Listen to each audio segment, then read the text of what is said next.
Welcome to Confessions of a Parent Coach. I'm parent coach, mother of four, and your host, Ann Kaplan. This is the podcast where you will learn that even for parenting experts like me, there is no such thing as a perfect parent, and that fabulous behavior and amazing relationships are right on the other side of that realization. If you're working your butt off to do right by your kid, honor yourself, and go beyond the BS around you, you are my person, and this podcast is for you. Full disclosure, I'm a sometimes potty talker, and we deal with the challenge of raising kids here. This podcast is for grown-ups, so stick your earbuds in and let's do this. Welcome into another episode of the podcast, everyone. I am so excited to be continuing this series of Ennea Chats with various people in my life who have used the Enneagram in some way, just to sort of give you an idea, not just from me blabbering at you all the time like I do every week, but from other people's perspective, like, why is this such a great tool? What is so special about it? And it's all meant to be inspiring any of you, whether you're local or not, to come join me on April 26th for the Living Enneagram mini retreat. It's just a morning. I can't say morning actually because it ends at 2. So it's from 10 to 2. Amazing brunch, a really great opportunity to connect with other people, be in this really beautiful, intimate community of people who are interested in learning more about the Enneagram and themselves and their personal growth and all of that great stuff. And right now, at the time of this recording, there are 3 spots left. So hurry up and book yourself in. And today, we are lucky to be talking to my friend and client and like brother from another mother, Andrew. Hi, Andrew. Thanks for being here. Hi, Ann. Thanks for having me. Excited Oh, to be here. Yeah, as you said, yeah, we've got a lot of history together. So I know. It's like when I first started therapy, the first therapist I work with was like, when someone in your life has more than one role, you are playing with fire. But I feel like we do such a good job of it. Like Andrew is the chef for the big retreat that I do in the yeah, fall. He's a magical, perfect person to be the chef because he's an Enneagram Type 2, which we'll talk about, which makes you so generous and so thoughtful and almost like have this magical ability to intuit what people need before they even tell you. So, I mean, who better to be helping me host a retreat that's all about caring for guests and making sure that they have an amazing time and everything. So you're like the chef for my retreat. I've known you since I was like, I don't know, 19 or since 20 or something. since PG was born, Yeah, basically. yeah, that's right. And now we've been working together and we're just such close friends. We're basically practically family at this point. We spend time together at the lake every summer and it's awesome. So, It is very anyway, interesting how we manage to compartmentalize the different roles yeah. because when I'm doing the chef thing, I'm not thinking about our relationship as friends. Like it's just able to turn everything kind of on and off is very interesting. Same thing with like the client stuff. Like when I am visiting you on a personal level, I don't think of you as, somebody like my coach or anything. Hmm. The thought doesn't cross my mind. It's very interesting. Yeah, and it is so fascinating because there's other relationships in my life where that doesn't work. Like it's just like you need to be one person to me and one person only. I You know, can't like my own personal practitioner, I can't humanize her.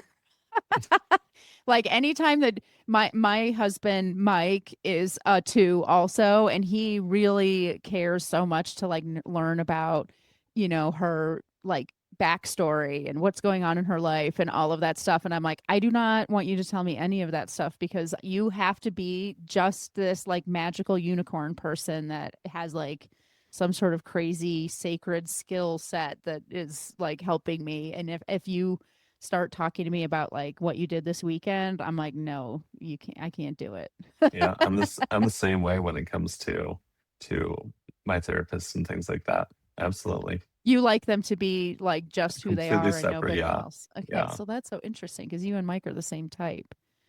I feel like Mike's way of like feeling Yeah, comfortable no, is to Mike like, wants to know everyone's background. he wants to know He right wants to, away. yeah, the cashier at the grocery store. He wants to know their life story. Yeah. You know what I think it is? It must be partly the instincts because, like, both of you are twos, but I don't think you have the same dominant instinct that he does.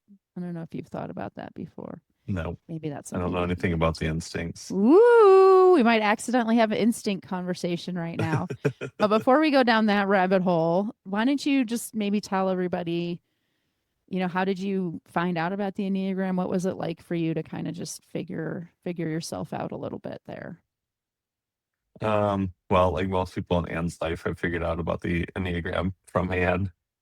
Yeah, I have a hard I time shutting up about it. I remember though, I you had shown me the book about it, um, well before I ever considered having any thoughts on it. Like we were kind of like sitting in the kitchen and looking at it, like, but I didn't really take it to heart. Yeah, that's It probably the was, wisdom of the Enneagram book. yeah. Hmm. Well, no, it was like a bigger Big book. blue Is that book. the, yeah, Yeah, yep, that's the that's the wisdom one. of the Yeah. Enneagram by Riso and Hudson. Yeah. Um, I didn't really think anything of it at the time. Um, and then you and I had kind of talked about it a little bit, and I really struggled with connecting to it. Mm. And actually, it wasn't until one of your retreats when I was chefing and you were talking about the Enneagram, and I was over listening the conversation, and you were talking about Mike and Mike's type, and that's when it clicked for me, was hearing you describe another two, because you had recommended that I listen to some of the different podcasts that were out there. And there was Hmm. one that was a panel of different Ennea types talking about their types. And I had listened to all the different people talk about their types and how they show up for those, in those ways. I didn't connect to any of it. I felt like, oh, I'm kind of a little bit of this, kind of a little bit of that. It almost felt a little horoscopy in the Mm. sense of like you could put any number in front of me and I could be like, Right. oh When yep, you go to I like a fortune teller and they're like, "Oh, yes. you've had conflict in your life." You're like, "Oh, how did you know?" 100%. So it wasn't until I heard you describing Mike as a two, and I was like, oh. Also, it made me realize that Mike and I are very similar in ways that I never recognized. Yeah. So that was really interesting. And then I started digging deeper into what it meant to be a two and all Hmm. of those things, and really starting to connect with it, understand it. Yeah. Yeah, and I think that actually speaks to another point, which is like how you and Mike are so different, but you're the same type. It's these like really deep sort of core motivations and Yeah, strategies and patterns and personality constructs that are similar for the two of you. But if someone were to meet both of you, I don't think that people would just their first guess would be like, "Oh, you guys have the same personality type." right. And it's interesting too, because, a lot of times when you talk about things similar to the Enneagram, a lot of people instantly think of it as like a personality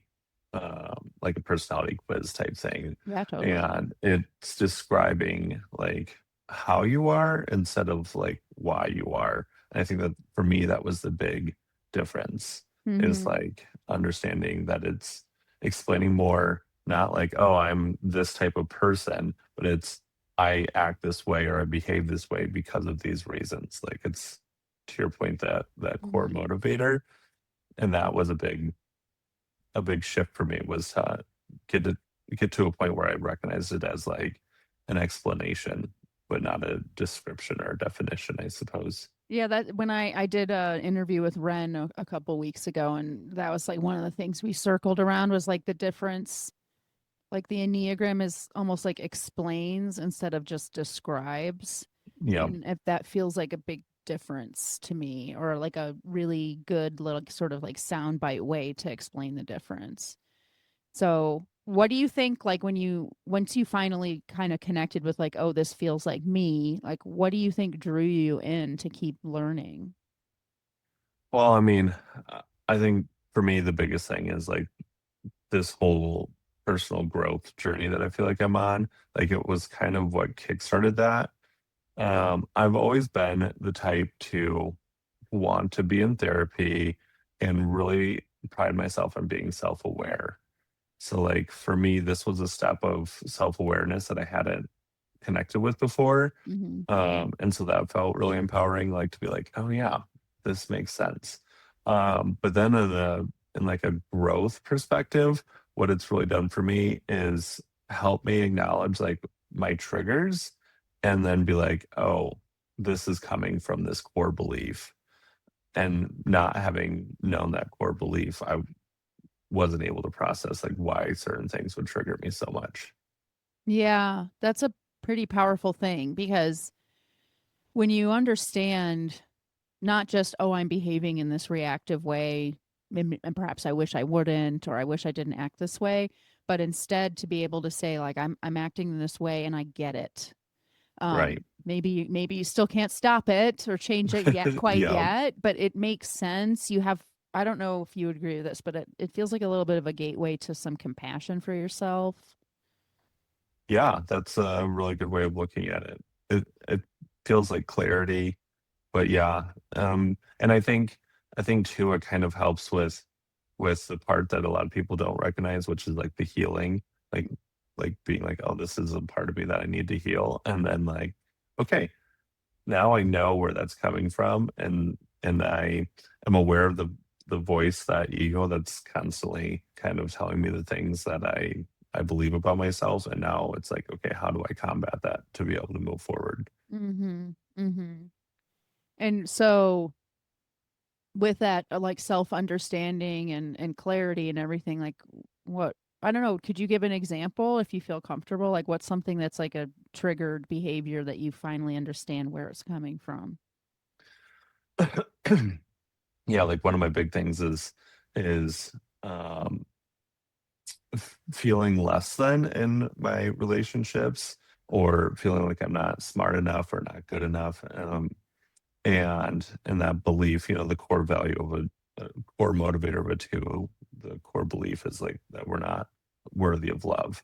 And so to then see how that exposes itself in different ways is really fascinating. So, you know, anytime I get questioned about an action that I've done, like, you know, I could set a spoon in the sink and my partner could be like, why'd you put that spoon in the sink? And they're genuinely curious. But in my mind, I'm hearing like, you're an idiot. How, like, why would you, how, how in the hell makes you think you can just put that there, and all these things, like the crazy things that start spinning from a tone or a question. And then to be able to like recognize like, oh, that's coming from this wound that I have of not feeling worthy of love and always feeling less than when it comes to my partners in my relationship. So to be able to recognize that and be like, they're not actually questioning me or thinking that I'm stupid. Like that's my internal monologue. And Mm-hmm. having that makes a huge difference. Yeah, it gives you that ability maybe to sort of calm down and just be like, okay, take a Yeah. beat. If they just ask you Yeah. about a spoon, it's not the end of the world.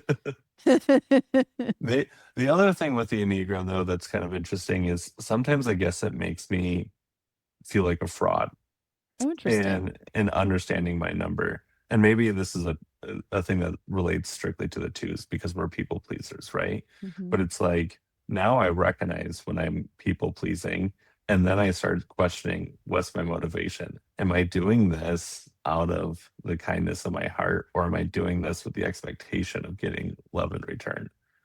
And Wow. so that's very interesting.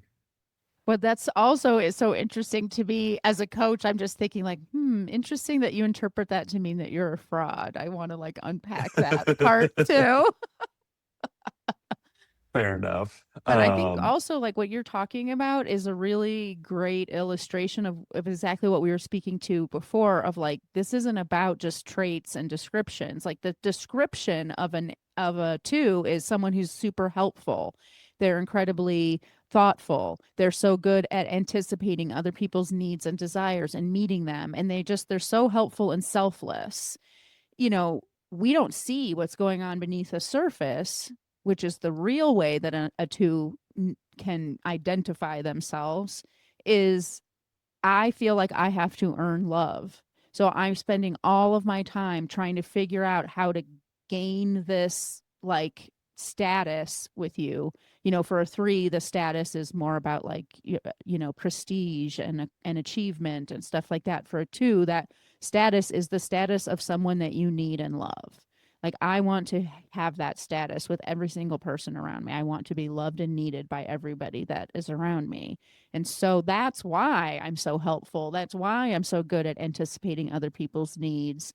You know, um, there's lots and lots of people who, like, for example, nines are also really pretty good people pleasers, sevens also, but for totally different reasons. Nines just don't like conflict or turbulence, and sevens don't like negativity. And so, three totally different reasons why you might be pretty good at keeping it light, taking care of other people, making sure that everyone's happy, blah, blah, blah, blah. So when we're doing that sort of like self-identification work of trying to figure out which point on the Enneagram we most align with, if we're just looking at those traits, it's really hard to deduce it. It's what's Yeah. underneath that, which is like, I don't think I'm worthy of love. I have to earn it. Yeah, I mean, that's exactly that personality trait horoscope thing, right? If you put out there like people pleaser, and that, is just the description, and anyone that's a people pleaser is gonna be like, oh, I identify with that. Like that's what you know, and that's what makes it really vague. So Mm-hmm. to your point, yeah, it's 100% about getting to why am I a people pleaser? What's driving that? So yeah, I find it really fascinating.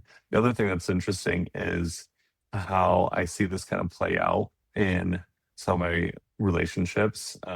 So at work, my coworkers and I are on my team at work.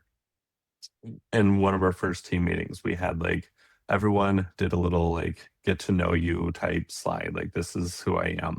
And what was fascinating is three out of the six people on our team had listed what their Enneagram type was on Mm-hmm. their page. Even though that Um, wasn't like that was the never brought up or topic or anything. no, no. So that was really fascinating because it's like, oh, a lot of people are using this to tell people like, hey, this is who I am and this is why I behave this way. Um, and the three of us that put it on there were all twos, which I also think is interesting to think about, like the twos sharing, wanting people to know who they are and why they're behaving that way. But now what I find is when we get together, we often call each other out. So we'll be like, oh, your two is showing. And it's an interesting way to point out like those behaviors that we have. And Mhm. a great example was like one of the people on my team, we were in a meeting and she really had to go to the bathroom, but she did not want to disrupt the meeting to go to the bathroom. So she's just sitting there like suffering as a two does, suffering to keep the peace. And we're just like, oh, your two is showing. Like, and it's kind of a way for us to encourage each other to be like, you have to take care of yourself. Because that's Mhm. one of the big things for a two is that self-care. Right. Right. Which makes And sense, so right? Because like on two levels. One, it's like if you don't think you're worthy of love, why on earth would you invest care into yourself? But also, if your whole survival strategy is caring about everybody else, why would you even be focusing on yourself? And so there's like this double whammy that happens for twos where they really do struggle to value themselves as much as they value everybody else. And when I've worked with twos on this before, there's this conversation where it's like, well, that's really selfish. And I'm like, listen, I'm not saying you're better than everybody else. I'm saying you're as worthy as everybody else. You're just the same. You're not better than like I'm just suggesting to you that you could be equal to the people around you. And even that is like, I don't know about that. It's hard. yeah, it's interesting. That's another really good point of what the Enneagram has done for me is, I've been told by people throughout my life that I really struggle with asking for help, or that message gets told to me in different ways. You're too independent, all those things, right? Um, and so recognizing why I am so stubborn when it comes to asking for help has made it easier for me to ask for help. Mm. So that's one of the big things that the Enneagram has brought to me. And that growth point is like being able to ask for help, because now I recognize that I intentionally don't allow myself Mhm. that help. And now when you do ask for help, is there a part of you that feels like kind of proud of yourself? Like, I did it. Oh, yes, 100%. And I think everyone will feel that way with the Enneagram, right? When you recognize something that's holding you back and being able to just make a little bit of progress, Yeah, exactly. 100%. Well, especially, for a lot of people, most of the people who work with me anyways are, not like in their 20s or whatever. They're just, kind of a little bit more mature and sort of like in this place of like really being ready to work on themselves. So most of the stuff that we're working on is stuff that they've been working for a long time in other ways to get some traction on and like make any sort of inroad. And so, finding a new tool and actually seeing it result in like you getting just a little bit chipping away at this thing that you've been sort of stuck with for a long time, it feels so rewarding. Just be like, "Oh my gosh, I'm finally making some headway here." So I had dinner last night with my friend's 17-year-old daughter. She just turned 17. And it was really fascinating. The conversation we were having was around feelings and being able to communicate your feelings and being a safe space and all those things. And she had recognized and shared with me, that that from her parents, she has a belief that she's not good enough, and that they, have these really high expectations, and then she's never able to meet them. And one of the things I told her at dinner is, I was like, this is going to be hard to hear, but really important, is that's going to follow you for the rest of your life. Like, to Mm-hmm. let her know at the age of 17, this is a core belief that you're probably going to hold on to for your entire life. But it's also like the biggest blessing at 17 to know that you have this belief and you can start combating it at 17 versus finding out about it at 40 and combating it at 40 after years and years of having Mm-hmm. that belief like Yeah. instilled in you. Yeah, that's so true. I always wonder, like, what would it have been like if I had had people like that in my life when I was younger? People who could kind of meet me in my sort of like yearning for understanding and personal growth and actually And give me a that few was little exactly trailheads. my thought process is, what would my life look like if I at 25 had started, the work that I'm doing today? Hmm. How it would have shaped my relationships. And I'm curious, because I know with your kids, like, you have conversations with your kids about the Enneagram, and they're at that age where they're really starting to come into who they are. Hmm. So it would be interesting to see where they are 10 years from now, having been given that head And start. it is really fascinating because to some degree, it makes a huge difference. Like going into your young adulthood with that high level of emotional intelligence and hopefully emotionally. I can't speak for my children, but the hope is anyway that they have emotional safety, that they know that, that they have, me and Mike to sort of leverage and be safe with us and all of that stuff. And so it does make a really big difference for them to have that. And I can totally see it.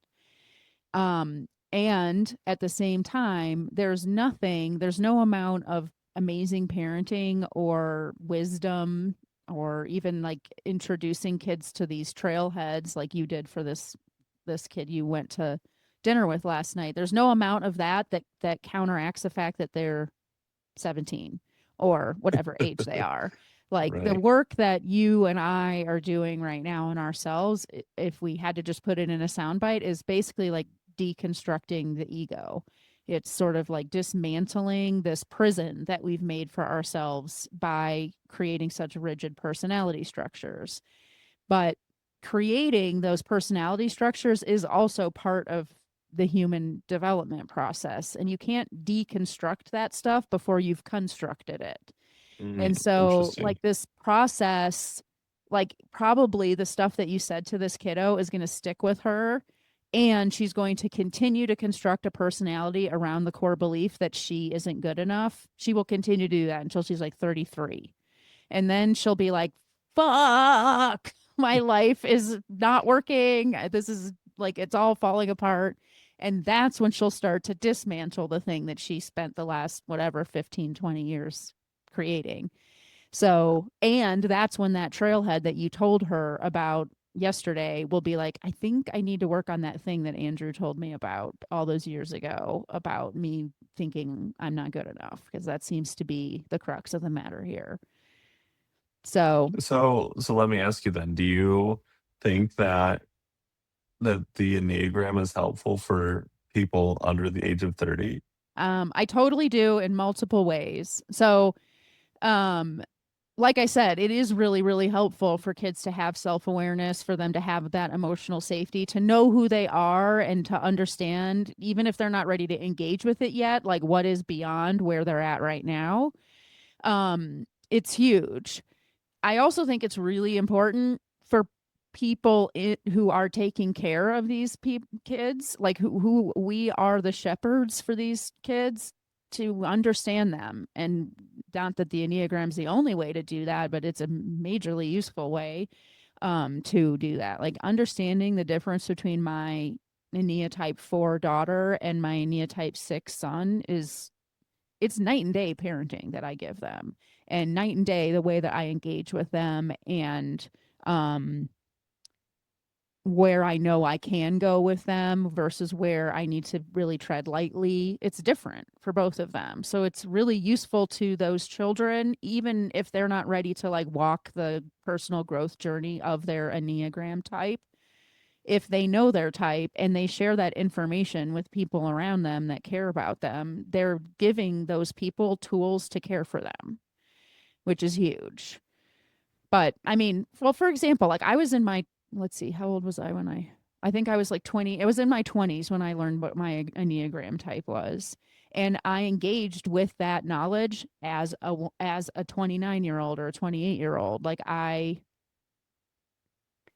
used it to make sense of, and unfortunately, but that's just the age I was, reinforce my personality.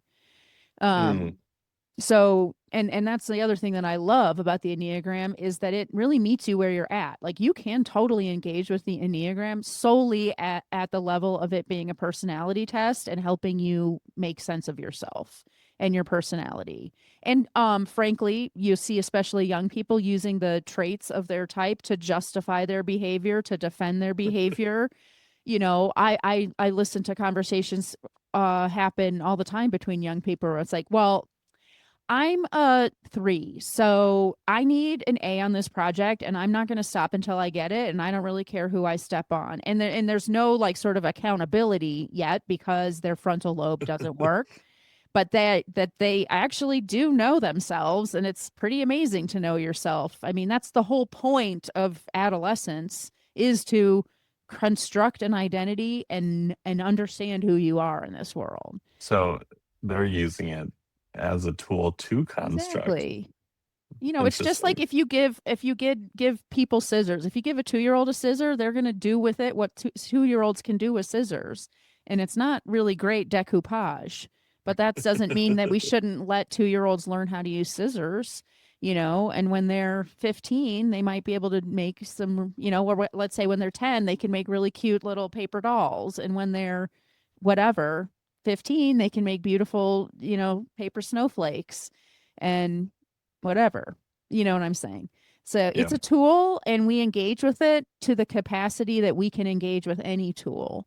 So any path to self discovery is going to be limited by the person's capacity to really take in the totality of who they are. And a 17-year-old has has some capacity and it will be useful to that degree. And a 46-year-old has a totally different capacity, you know.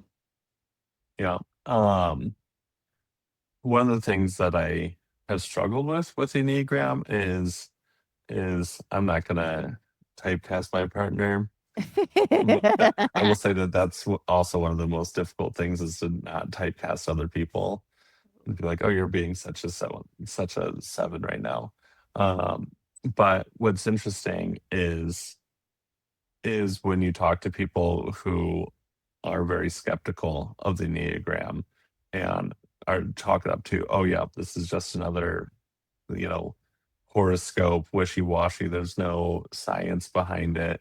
And, maybe it's people who are ready to identify themselves and or have any interest in understanding who they are. But it is sometimes I feel like I'm defending it. Um, but to your point, like recognizing that it's a tool, like it doesn't have to like be this deep rooted thing that defines everything about who I am, and my entire life and personality is built around understanding what my Ennea type is. Yeah, I mean, it's true. And I think, as you get further along in this work, if people choose to go, down the sort of growth path, that's illuminated by the Enneagram, and get to a point where they're actually doing some of the spiritual work of the Enneagram, we get to a place where we start talking about the holy ideas for each type. And essentially they're all different aspects of looking at God, and I mean, for lack of a better word, or relating to the concept of, or experiencing the concept of something transcendent and awesome and beyond our capacity or whatever. But one of the maybe more terrestrial aspects of that is this idea that like everything is unfolding according to this process that's maybe bigger than us. And so somebody either rejecting the Enneagram or mistyping themselves or refusing to engage with, some of the information because it's too confronting for them or whatever, that's also part of the perfect unfolding of this sort of Mm. story or whatever. And it's exactly what's supposed to be happening. Or I mean, think about it. Like, imagine if I had been like, this is, you should be engaging. Remember you said like, oh, I've talked about the book and then years you didn't really land and blah blah blah blah. That was just your own journey. And who, I can't remember which super wise person it was who said, when the student is ready, the teacher appears, kind of thing. Mm. It's just, we're all just kind of like wandering around in our own sort of like progression. And I can tell you from experience, when I was not a very good coach early in my practice, like really not being able to accept the fact that like my client was not gonna open up to this tool that I was suggesting to them, or this way of looking at the situation that I was offering to them. Like, instead of accepting that, I was just really committed to this. If you could just see it this way, this problem would go away. This is the right way to engage with this circumstance in your life. And let me cram it down your throat until you hate me and don't hire me, basically. And like, don't get any help from me and I don't get any help from you, and that we don't get to have this energy exchange, because I am like in complete resistance to the concept that everyone is right where they're meant to be. So yeah, it is really hard.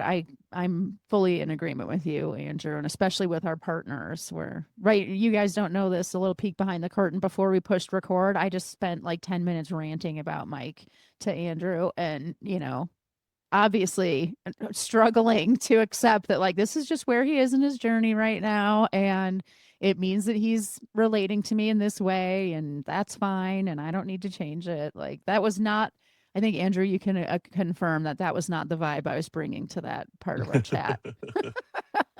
Yeah, actually, I brought you up as an example at dinner with my friend's daughter yesterday too, because I was talking to her about how her parents will eventually get there, right?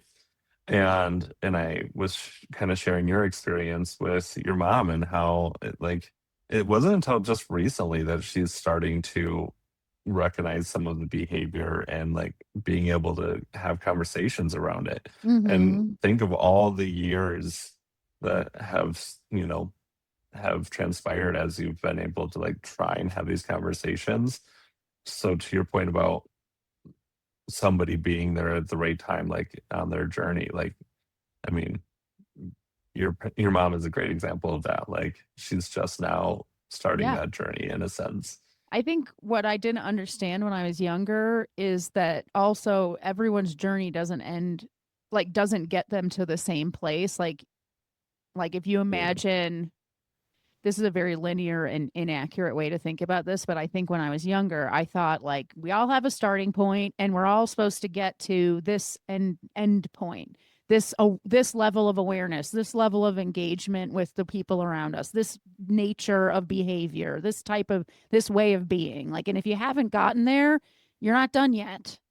And everybody is supposed to get to this, you know, ultimate sort of whatever, enlightenment or something like that. Yeah. And so, you know, if you're only here, if you're only halfway there, like you're not done yet. You're falling short of the mark and you need to get yourself all the way to the finish line or whatever. And what I realize now is like we have this time on this in this life, and everybody may or may not get to this ultimate place, and their lives may or may not end before they've gotten there, or that's not what was planned for their life, or that wasn't what was in store for them. They are going to end their life at this level of enlightenment or non-enlightenment, and someone else will end their life at this other level. And so understanding that has helped me like be way less attached to like someday. I used to think all the time, someday my mom is going to see that the way she treated me was not okay, or she'll realize that in order to get these things that she wants from her relationship with her grandchildren, she needs to show up in this other way, and she'll realize that she has been the impediment to that. You know, that's not true. She might, but she might not. Like, I can't be attached to this like someday it will be like this because that's the destination. She might already be at her destination right now. Like, this is Yeah. it. This might be as far as she gets because that's just what was in store for her or whatever. Like that whole like progression is, it's so arbitrary or whatever.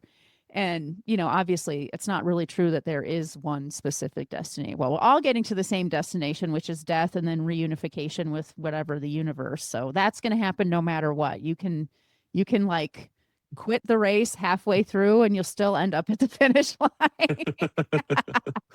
Very But true. you're totally right. Like you never know. You never know if your parents or anybody is gonna quote unquote get it, and or when that's gonna happen or whatever. And you can't need that. Like you have to Yeah. really And release that I that. think that was one of the hard parts for me was when I connected and identified with the Enneagram, it felt like such a burden was lifted from me. And I had this sense of enlightenment, you know, and I thought, man, what a gift this is to be able to understand this about myself.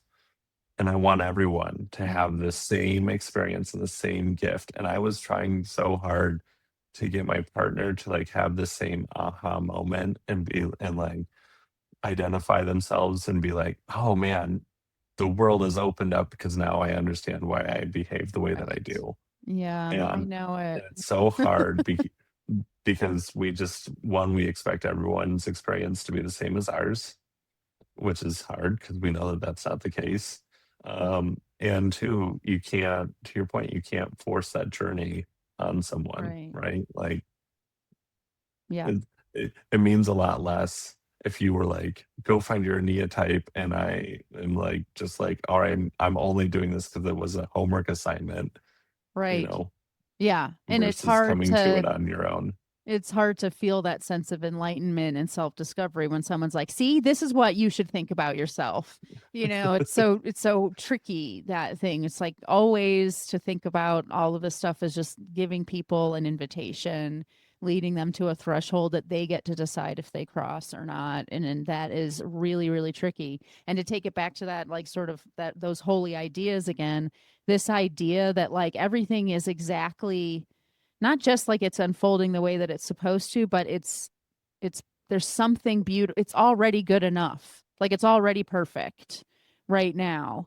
Like there's something magical and beautiful and redemptive and transcendent about the state that we are in currently. We don't need to strive to be magical or complete or worthy or successful or acknowledged or unique. I'm going around the Enneagram right now. Like we already are. Like everything is Those things, already, yeah. we're already there. Like, so the dynamic that's between us and our partners or the struggle that our partners are in or whatever, like that's perfect already. It's already done. It's already good. That's the holy idea of the one, which I can tell you is fun to play with as an Ennea type one. It's just like, oh right, this is perfect. It looks kind of like a shit show. Are you sure? Yeah, So I'm curious, at some point outside of this to talk more about the instincts too, because that's not a yeah, part that oh I've yeah, we didn't heard do of it. or familiar with. So Oh I think that'll well, be we have all the time I, in the I, world, and boyfriend. and wings, like I Yes, haven't even really gotten into the wings part of it, and or understanding how we shift between some of the numbers when we're in our healthier state or unhealthier state. There's so much. It gets deeper and deeper, I that's suppose, right. is the point. That's right. I mean, it's just like the universe itself, right? It's limitless and infinite, and you're never. There is no such thing as that finish line that I used to think about when I was in my 20s or whatever. So, okay, so we only have a few minutes left. What would you say if you could just say one thing to someone who's like thinking about coming to the event on Sunday or just wondering about the Enneagram? Yeah, I mean, I think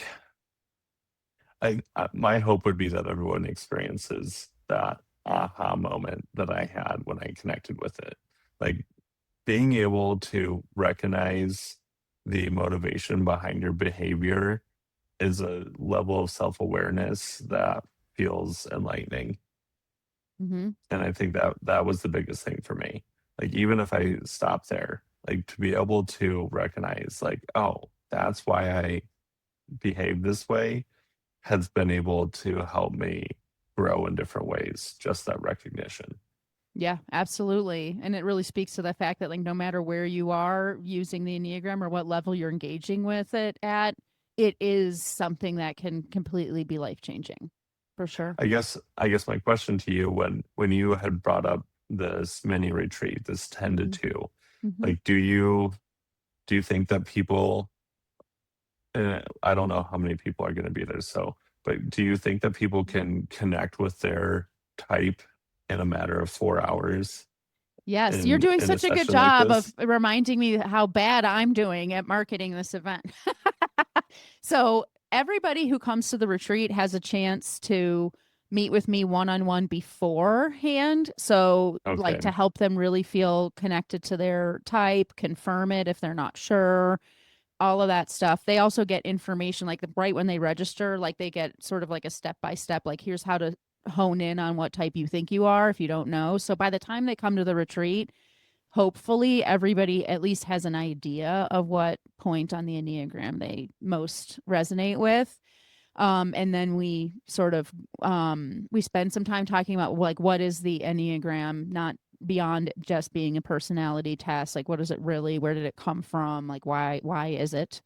And then we talk about all the types and stuff like that. And when people like whenever I'm talking about a type where there is somebody here that is that type, I ask them to kind of like talk about their experience instead. So I'm not just talking about stuff that I don't have a lived experience with. And then we spend some time journaling about specific things about like sort of the growth side of each type.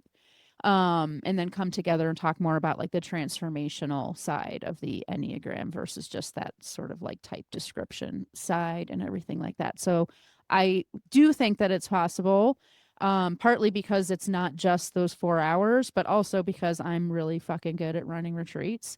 Um, and also because this is not my first time running this specific event. This will be my fourth, I think, living Enneagram event, and I've seen what, like, the look of recognition, the tears sometimes, the, just like, holy crap, like, OMG, I get me now sort of experience. That Not aha every single, moment. yeah, the aha moment, exactly. And of course, not every single person has that, but I would say at every event, at least there are some people who have that at every single event. So, yes, it is possible for sure. And obviously, I hope that the people who have that experience then want to go further and continue it.